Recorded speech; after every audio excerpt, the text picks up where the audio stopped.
Ang kwentong ating mapapakinggan sa araw na ito ay hango sa totoong buhay. Karanasan ito ni Esteban. Nangyari ito taong 1980. Walang eksaktong lugar. Probinsya ng Negros Oriental. Okay, so mga kabaryo, bago natin ituloy ang kwento natin, nasa description yung link natin papunta sa TikTok shop.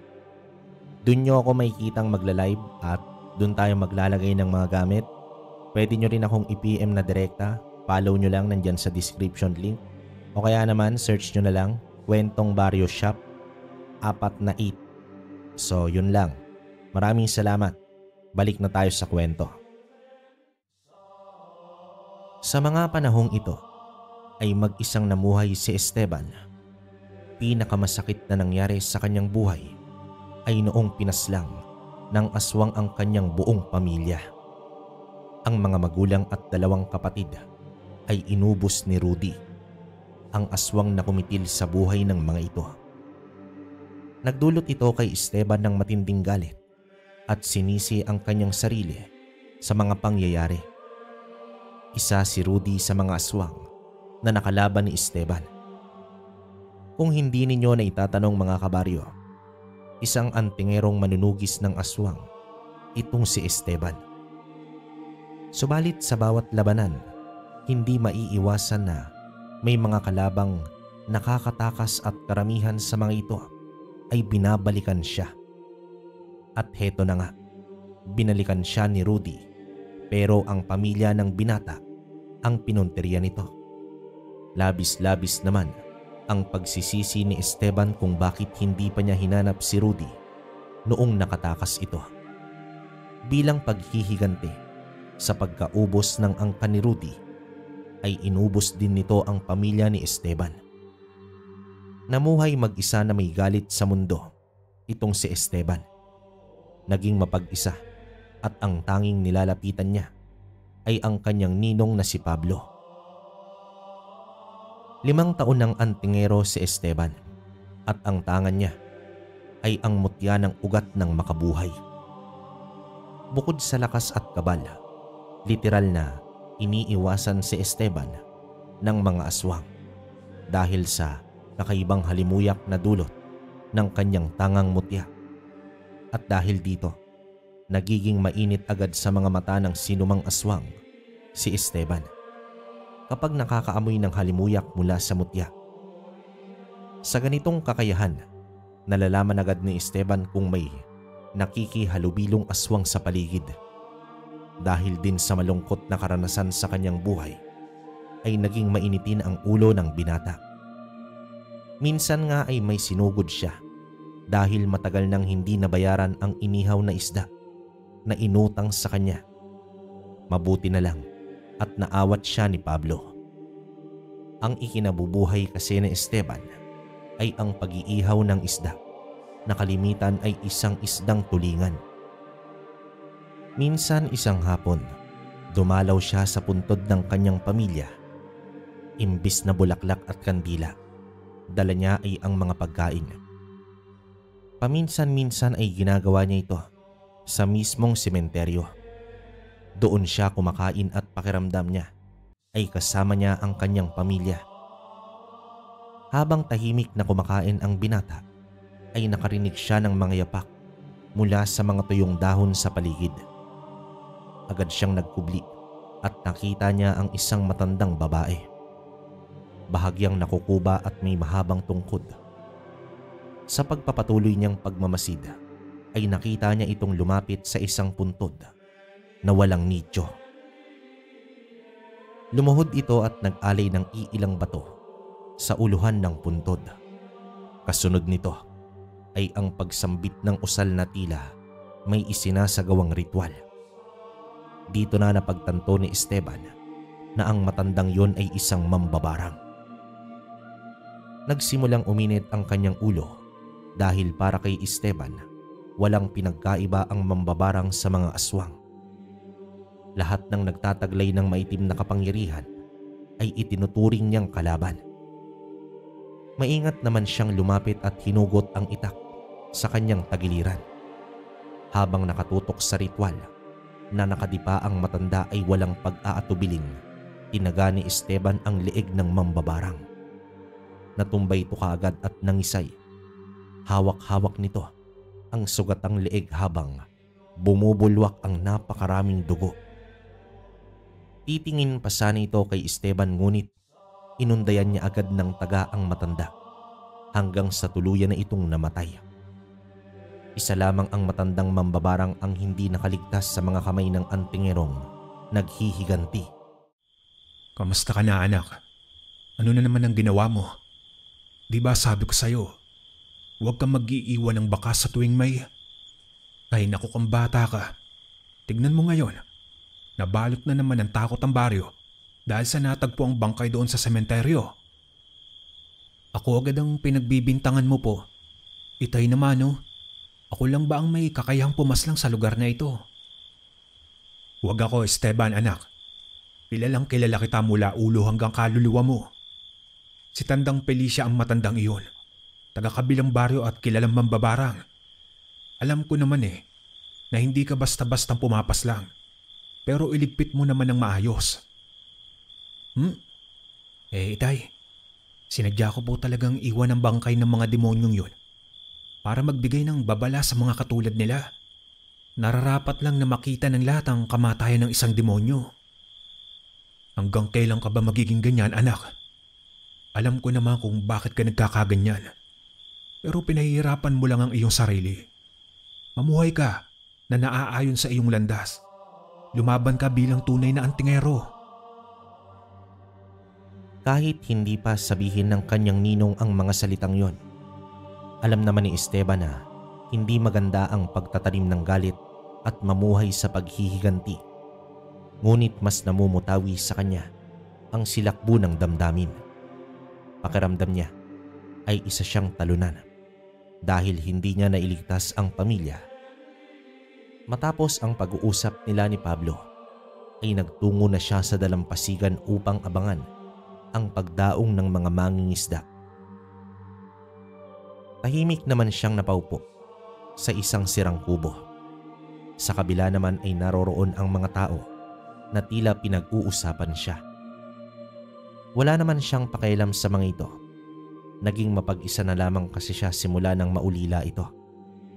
Makalipas ang ilang minuto ay natanaw na nila ang mga bangkang paparating. Nagtayuan na ang mga tao at lumalapit na sa tabing dagat. Akmang pupunta na rin sana si Esteban sa tabing dagat ay may nasipat siyang lalaki na nakatayo sa di kalayuan. Nakatingin lang ito sa dagat at hindi gumagalaw.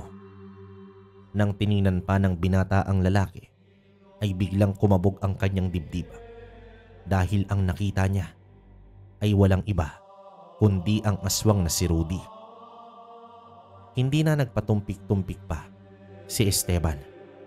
Mabilis siyang tumakbo, pasugod sa aswang at sa tunog ng itak na hinugot mula sa lagayan nito ay napalingon si Rudy. Ngumisi naman ang aswang at nagmistulang aso sa lupa at mabilis itong tumakbo. May nakapansin sa ginawa ni Esteban at napalingon ang mga tao sa naghahabulang dalawang nilalang. Sumisigaw ang antingero habang pinagmumura ang aswang. Subalit, sa liksi at bilis nito ay nawala ang nilalang nang makarating ito sa likod ng mga kabahayan. Sa inis ng binata ay naitarak niya ang itak sa buhangin habang nanlilisik ang kanyang mga mata sa galit na tila kakain ng buhay. Kinagabihan sa araw na yon ay nasa pwesto na si Esteban. Sa labas ng palengke, naroroon ang kanyang maliit na ihawan. Nag-umpisa na siyang magpaypay at nagsalang na ng mga isda. 6:00 ng gabi hanggang 10:00 ang oras ng kanyang pagbebenta. Sa mga naunang oras ay naging maayos naman ang lahat. Abala at patuloy na nagsusumikap ang binatang antingero hanggang sa may nagkagulo sa bandang unahan.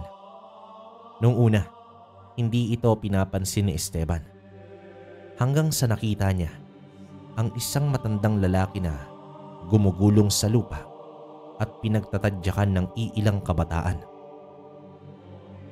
Dito na kumilos ang binata. Pinagdadampot niya ang mga ito at inihagis.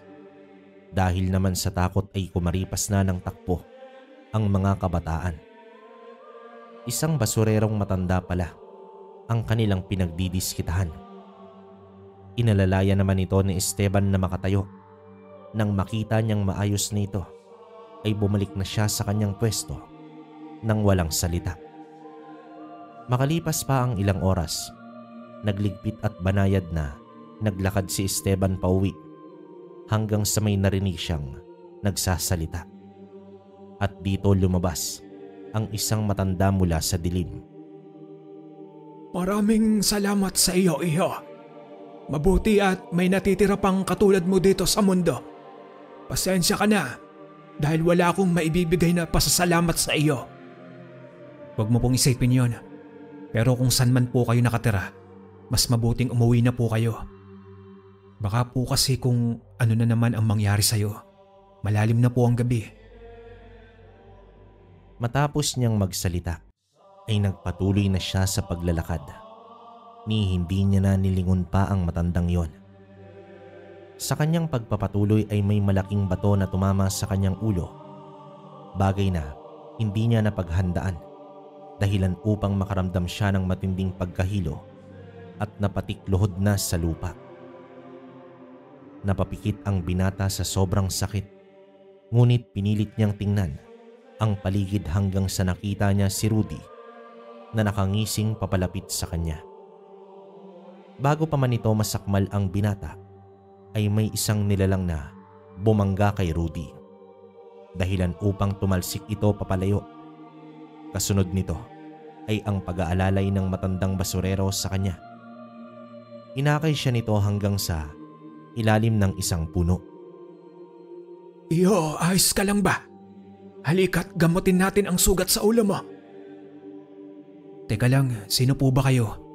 Tsaka huwag na po kayong mag-abala. Hindi na kailangang gamutin ito. Ako nga pala si Sulpicio. Nakita ko kasi na… Mang Sulpicio, nakita ko po yung ginawa mo. Anong klaseng nilalang ka po ba? Oo na. Nasa iisang layunin tayong dalawa, iho. Isa akong ermitanyo at ikaw naman ay isang antingero. Tama nga ang pakiramdam ko. May nilalang na gumagala sa lugar na ito. Maaari ko bang malaman ang pangalan mo?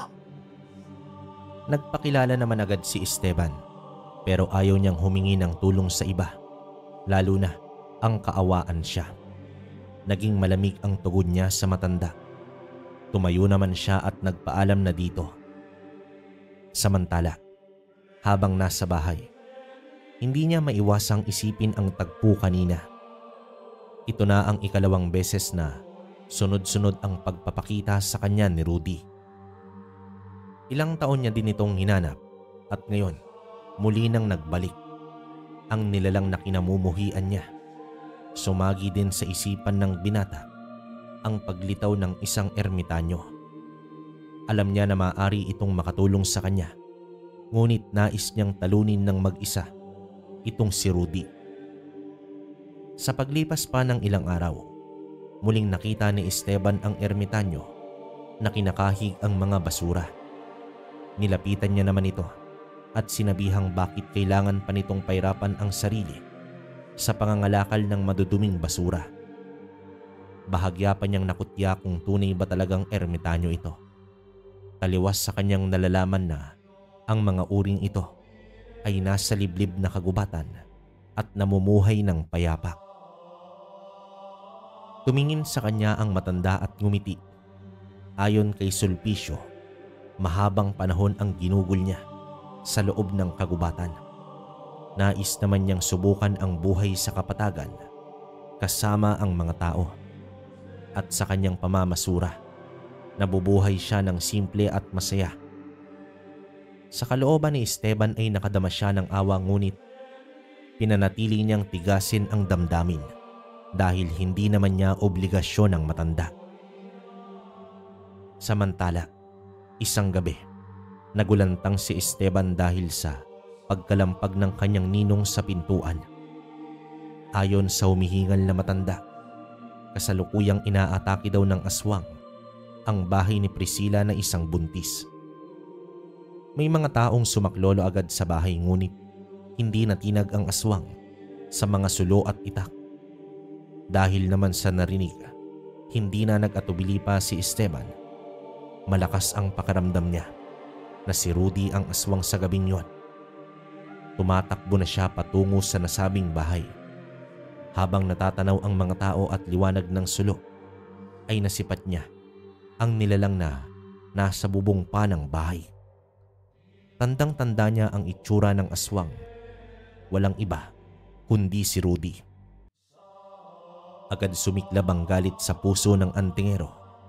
Mabilis siyang tumakbo at tinigal po agad ang aswang na yon. Inabisuhan niya ang mga tao na palibutan ang bahay at huwag palabasin ang buntis. Sa ginawa niyang tigal po, ay napatalon si Rudy sa puno. Tinungo agad niya ang madilim na bahagi at sinipat ang itaas ng puno. Walang paggalaw ng mga dahon at sanga. Tila walang nilalang na nakakubli hanggang sa bumulusok si Rudy at agad inundayan ng kalmot si Esteban. Nasangga niya naman ito ngunit gumuhit ang 3 bakas ng kuko sa kanyang balikat. Bumawi naman ang binata sa pamamagitan ng paghampas niya ng itak dito ngunit mabilis na nakailag ang aswang. Tinawanan lang nito si Esteban na tila nangungutya pa. Nanggigil naman ang gusto ang binata ngunit sa kahit anong gawin niyang pag-atake ay hindi niya natatamaan ang aswang na yon. Sa pagtakbo pa ng oras, napagtanto ni Esteban na pinaglalaroan lamang siya ni Rudy. Nag-iwan ng halakhak ang aswang bago naman ito tuluyang naglaho. Nanatiling nakatayo ang antingero at nakaharap sa lugar kung saan nawala ang aswang. Labis ang kanyang panghihinayang dahil sa muli ay nakatakas na naman ang aswang na yon. Naisip niya na walang balak si Rudy na tapusin ang kanilang laban. Bagkus, magpapatuloy ito sa paghahasik ng lagim sa kanilang baryo. Kahit hindi man nagapi ni Esteban ang aswang, ay nagpasalamat pa rin ang mga tao sa kanya, lalo na ang buntis na si Priscilla. Maya-maya pa ay dito na nagpaalam ang antingero.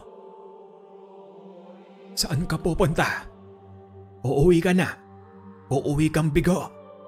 Papayag ka ba na ganun na lang? Mukhang may kwento kayo ng aswang na iyon. Tila yata pinaglalaroan ka, Esteban. Mukhang malaki ang galit ninyo sa isa't isa. Pero ang kaibahan lang, siya ay nakikipaglaban upang asarin at paglaruan ka. Ngunit ikaw ay sa galit at paghihigante. Sa hindi estabilisadong estado, kaya lagi kang bigo, Esteban. Malakas ang aswang na iyon. Kung makikipaglaban lang po siya ng harapan, tiyak na matatalo ko po siya, Mang Sulpicio. Nakita ko kanina ang labanan ninyo. Yun na ba ang makakaya mo? Wala pa sa ritmo ang galaw mo, Esteban. Sayang lang ang mutya na tangan mo kung hindi mo ito nagagamit ng tama. Alam ni Esteban ang sinasabi ng matandang ermitanyo ngunit hindi niya napipigilan ang sarili sa tuwing nakikita niya na si Rudy. Nawawala siya sa kanyang konsentrasyon at tanging nais ay matalo niya ito. Sa loob ng 5 taon, naging kalaban na ni Esteban ang kanyang sarili. Parang isang sakit na unti-unting umuubos sa kanya. Samantala, ilang araw lang ang nakalipas, sariwa pa rin sa mga tao ang pag-atake ng aswang sa buntis. Patuloy ang pag-ugong ng mga usap-usapan patungkol dito hanggang sa umabot na sa puntong kine-question na nila ang kakayahan ni Esteban. Habang abala sa pagpaypay ng kanyang mga inihaw na isda, naririnig ni Esteban ang mga bulungan tungkol sa kanya. Tiniis na lamang niya ito at pilit pinapakalma ang sarili. Makalipas ang ilang oras, may mga lasing na bumili sa kanya ng inihaw. Pilit niyang pinakisamahan at inintindi ang akto ng mga ito hanggang sa napansin niya ang isang dalaga na pumasok sa loob ng palengke. Laking pagtataka niya dahil sarado at nagsiuwian na ang mga nagtitinda doon. Tanging iilan na lamang sila ang nasa labas na nagtitinda tulad ng magbabalot, nagtitinda ng sigarilyo, may iilang bukas na tindahan at iba pang ihawan. Kahit abala siya sa mga bumibili ay hindi niya kinalimutan ang tungkol sa dalagang yon.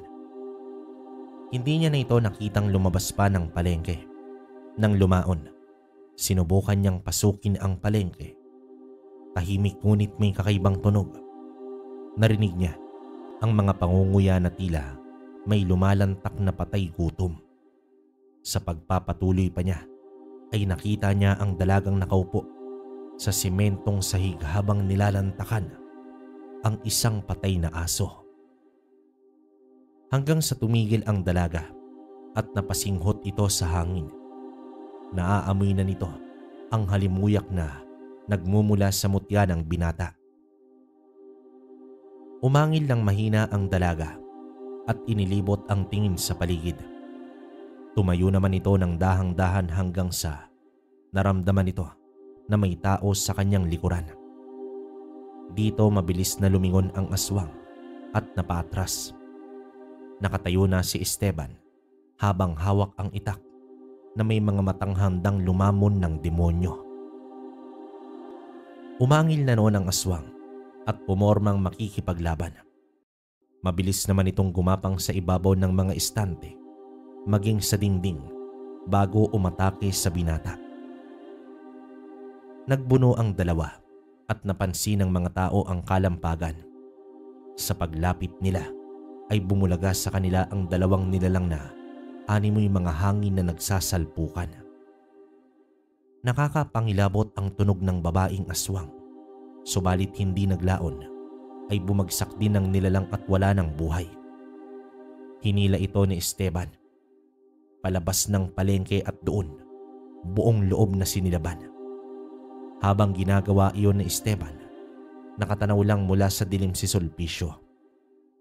Batid ng matanda ang pagiging gutom ni Esteban sa paghihiganti. Kinabukasan, balik sa normal ang buhay ni Esteban. Inaasikaso ang bahay sa umaga, nag-aabang sa mga mangingisda tuwing hapon at nagtitinda sa gabi. Ang kalungkutan at pagkauhaw sa ustisya ang palagi niyang hinaharap sa araw-araw. Minsan ay napapaluha na lamang siya kapag naaalala niya ang mga mahal sa buhay.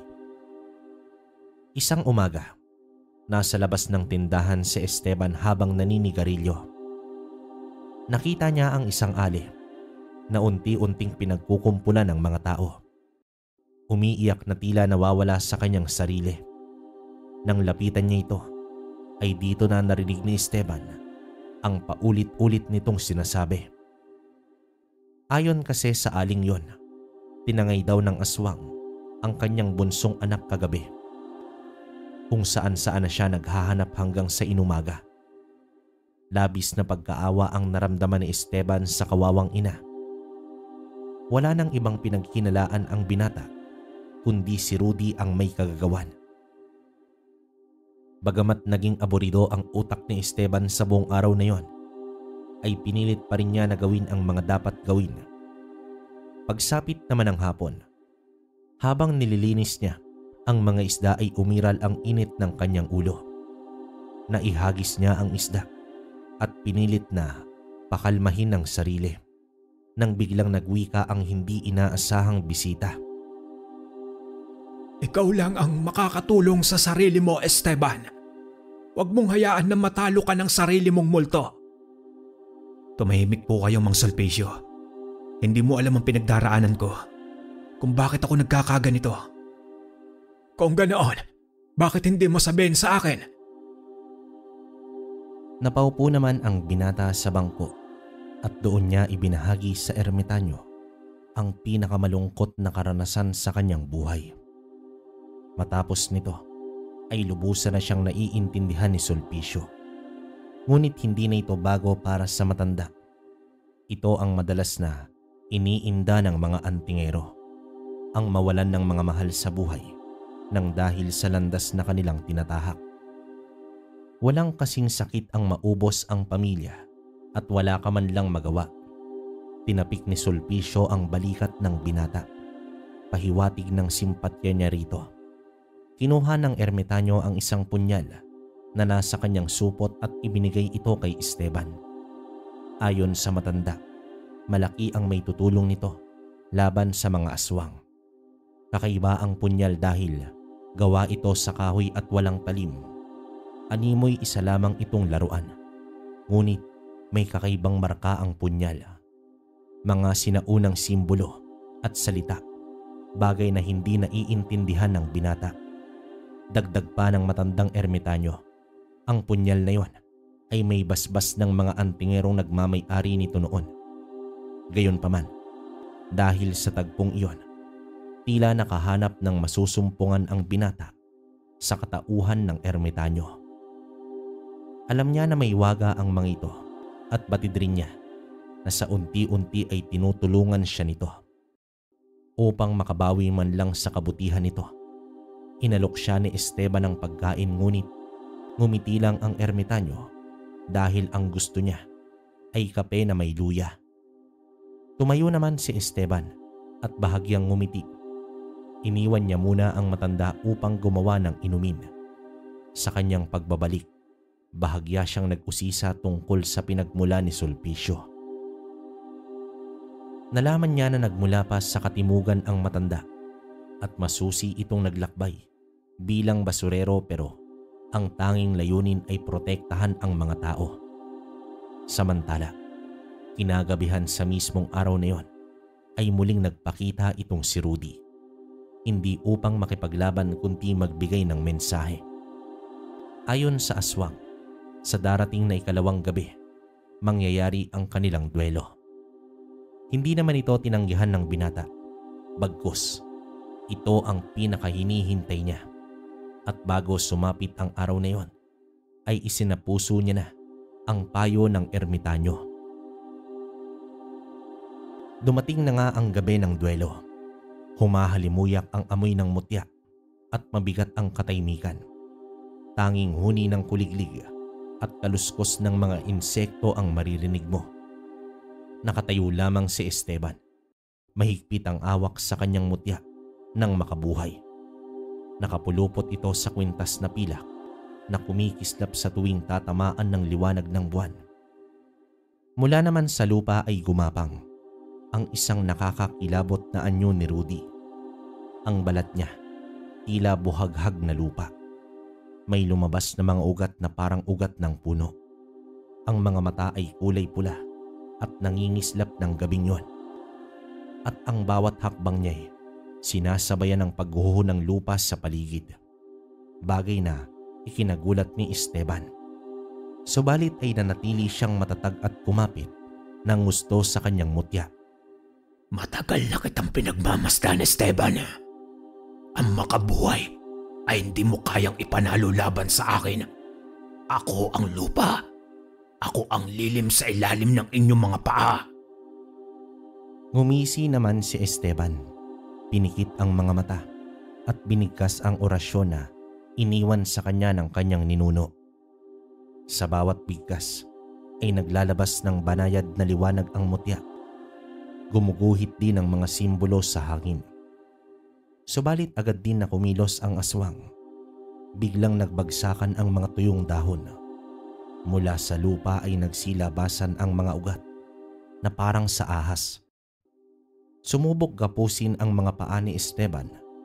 Agad niyang itinuro ang kanyang kamay sa lupa at ang mutya ng makabuhay ay kumislap ng mas maliwanag. Lumalabas ang enerhiya na parang nagiging tubig at apoy na magkasabay.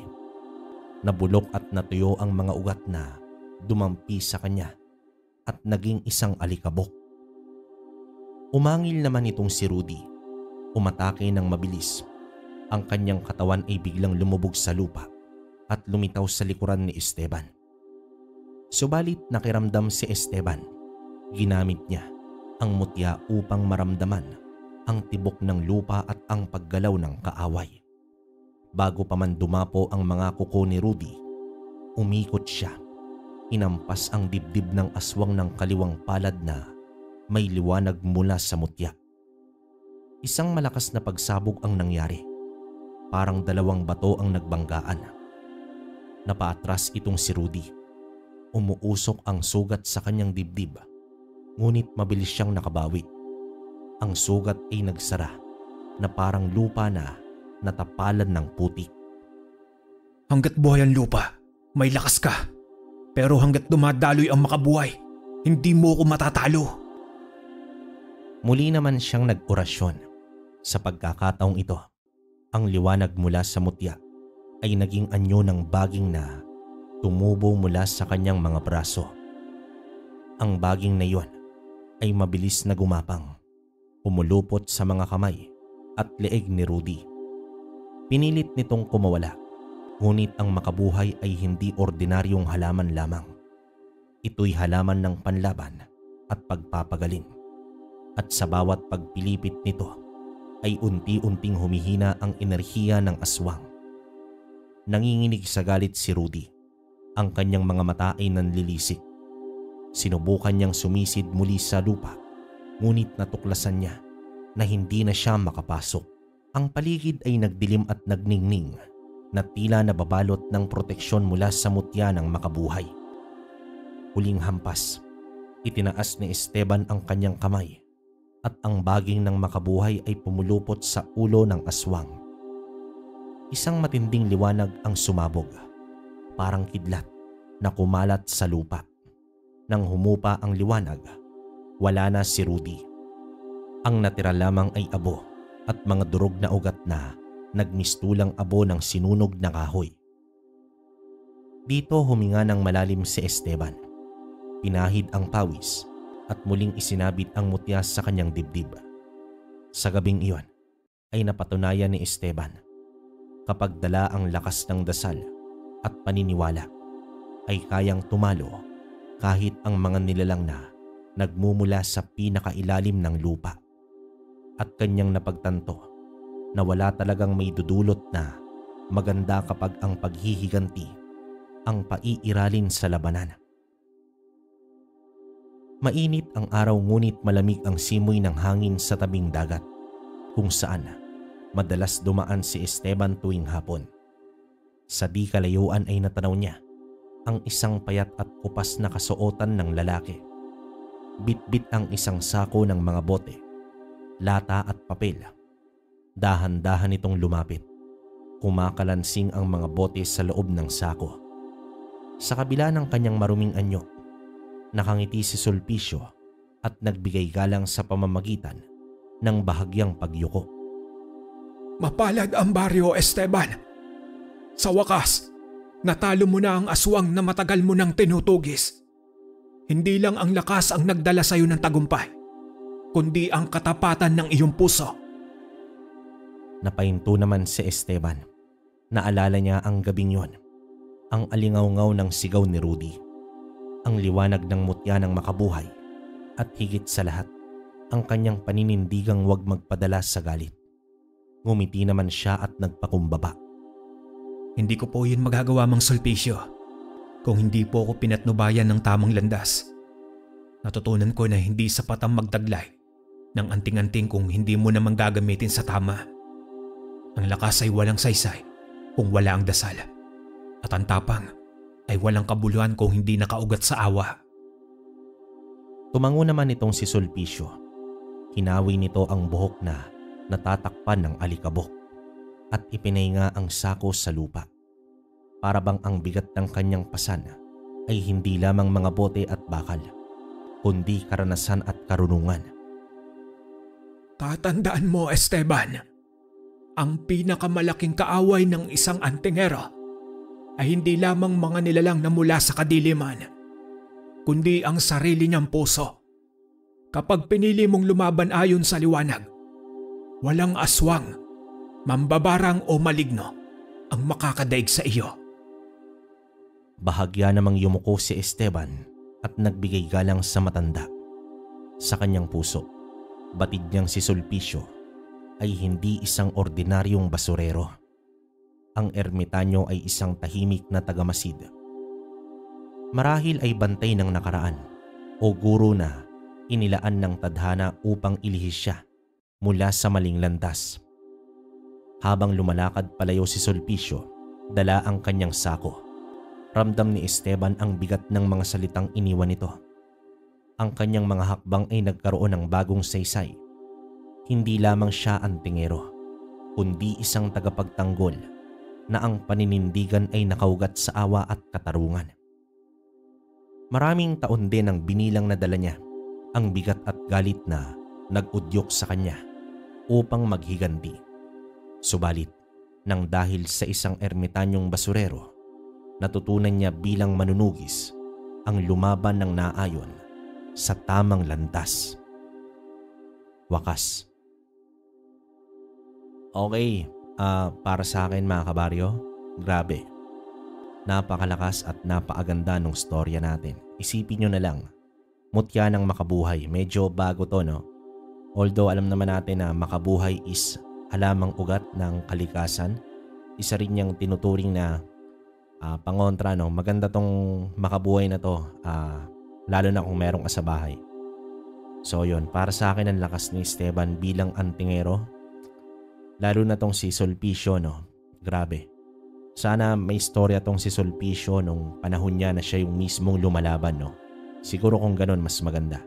Yun nga lang, hindi rin nabanggit kung anong uri ng aswang tong si Rudy. Pero feeling ko asbo, no? Kasi nabanggit na lupa, galing lupa. Alam naman natin na asbo yung may kakayahang gumawa nun. Pero grabe, nakakalungkot na inubos, kumbaga ubusan lahi yung nangyari dito. Pamilya ni Esteban tsaka pamilya ni Rudy. Yun nga lang, sa uli, alam naman natin na syempre, ano pa bang magwawagi sa dulo, di ba?